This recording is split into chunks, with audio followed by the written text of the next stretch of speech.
terhadap gerakan-gerakan anak muda inisiatif yang ada sekarang?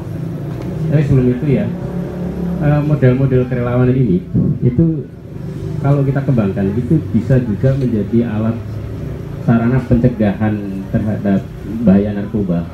Sama-sama adiktif, ini kan adiktif ya, nagih.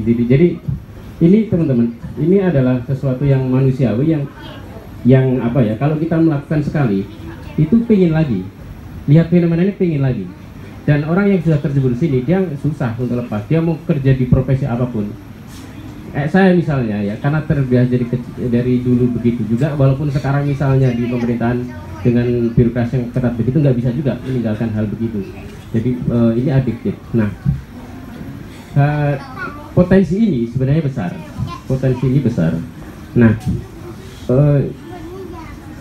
kelemahannya adalah yang besar ini scatter,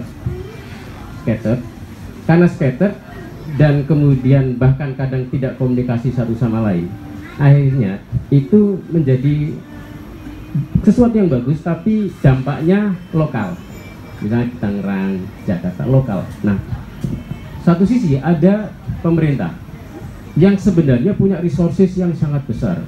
Dia punya anggaran besar, punya birokrasi dari pusat sampai daerah, punya aturan ya, punya segalanya punya dia, punya jaringan itu. Nah, ada yang punya resource besar ini. Satu sisi kadang lemah ide. Ini ide bagus, tinggal dikawinkan saja sebenarnya. Dikawinkan ide-ide ini, kemudian kayak tadi suku dinas ini kalau melihat potensi itu, tinggal dia teropong, kemudian dia bahasa kami itu, pemerintah itu sekarang paradigmanya berubah dari yang dulunya programmer itu menjadi fasilitator. Jadi difasilitasi, disambung-sambungkan. Oh, ini ternyata bisa dengan ini. Ini yang kami lakukan sekarang begitu. Jadi oh, ini cocok dengan ini, disambung-sambungkan. Jadi pemerintah bisa menjadi fasilitator, matchmaker untuk tadi yang potensi-potensi scatter itu kemudian difasilitasi oleh pemerintah sehingga dampaknya itu bisa lebih meluas. Kemudian daya replikasinya juga bisa meluas. Itu harapannya begitu ke depan gitu. Dan soal tadi yang scatter dan potensi berbeda-beda, kemudian ini pemerintah punya ini, masyarakat punya ini, kuncinya sebenarnya satu, komunikasi dan informasi. Itu yang selama ini barangkali belum intens. Kita kadang nggak tahu kalau di sebelah kita ada potensi apa, itu kadang nggak tahu. Nah, kalau informasi, difusi informasi itu bisa kita luaskan, maka tadi energi-energi, potensi-potensi yang besar itu bisa diaktualkan, bisa dikawinkan satu sama lain begitu ya, sehingga dampak perubahannya itu akan lebih cepat gitu.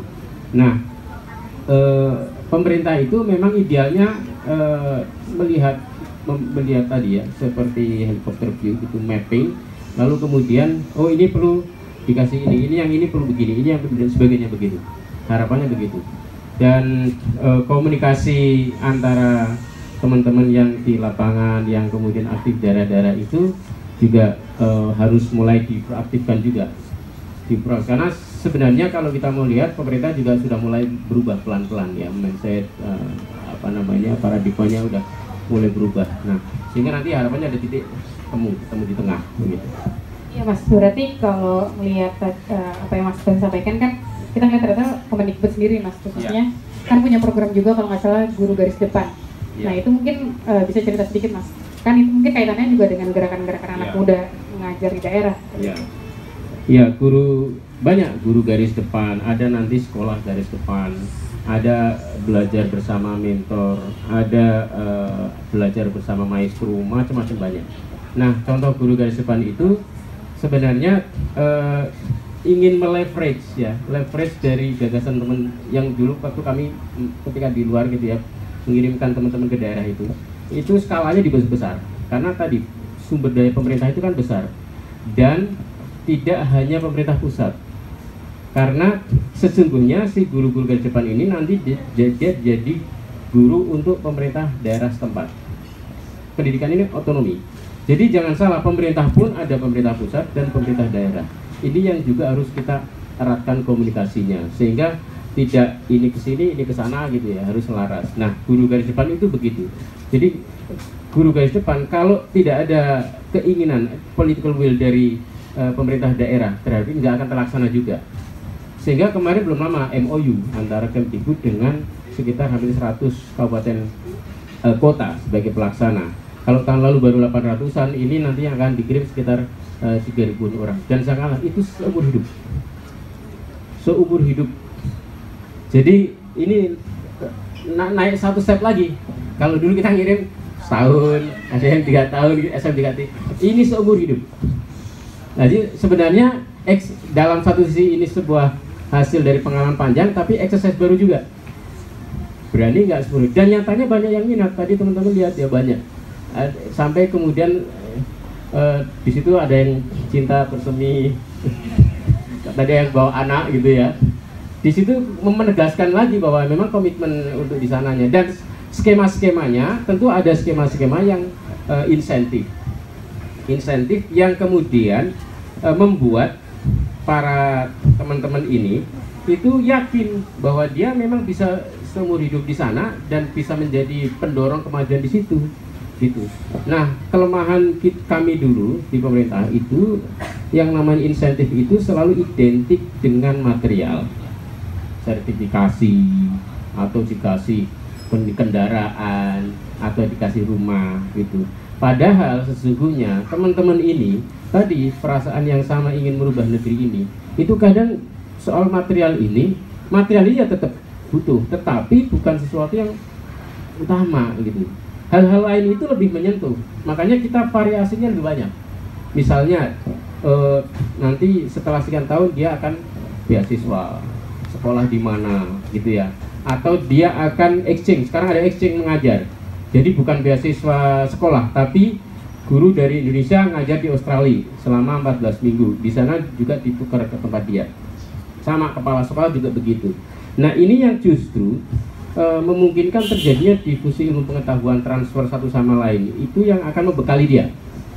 Kenapa? Karena yang guru garis depan ini dia tidak lagi sekedar ikut tren, oh saya keren ke daerah, nanti pengalaman yang itu balik lagi. Dia akan selamanya di situ, sehingga memang harus di-drive orang ini tidak sekedar guru, tetapi leader di situ. Apa istilah guru itu? Pemimpi dan plus N ya, pemimpin. Jadi dia penggerak di sana yang tidak hanya ngajar di sekolah, tetapi menjadi penggerak di masyarakat sekelilingnya. Ada inisiatif misalnya nanti akan dikasih tanah, bayangannya ya, tanah 2 hektar gitu ya, di kampung kan masih murah, tapi nanti setelah 20 tahun ini kan menjadi apa namanya, investasi dia naik ketika daerah itu maju gitu ya. Jadi maju dan tidaknya daerah yang dia tempati ya tergantung si anak ini yang dikirim ini gitu. Dan satu lagi adalah komunikasi satu sama lain itu diintensifkan, sering-sering diundang ke Jakarta, mungkin di tempat lain, kemudian dibuat jaring antar mereka. Karena ini yang menguatkan.